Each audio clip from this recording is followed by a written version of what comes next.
Design thinking is a creative problem solving method that is unique from other frameworks because it begins with empathy.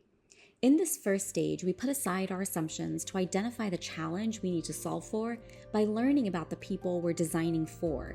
Too often, we move forward with solutions without giving careful consideration to what problem we're actually trying to solve. As we quickly learn, when we begin with empathy, what we think is challenged by what we learn. The next phase of the design thinking process builds on the empathy work in the first stage and asks us to define the problem that we've identified. Using the sentence starter, how might we? How might we implies optimism, that there is a way, and that we don't have to do this alone. We often say if we only had more money, more resources, more time, then we could achieve what we hoped for. We often don't, and design thinking practices help us create solutions within our constraints. The third phase in the design thinking process is ideation. This stage prevents perfection, which often prevents our ideas from being introduced into the world to see how they can evolve.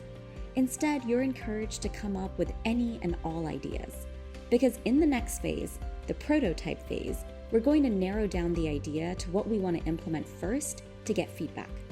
And this brings us to the last two phases in the design thinking process, testing and iteration.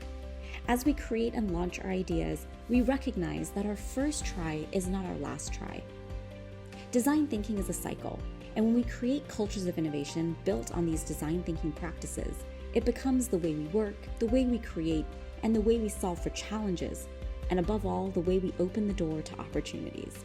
It moves us away from feeling overwhelmed about change to having the structures and support to scaffold our conversations and strategies that build trust and create a shared vision in our organization.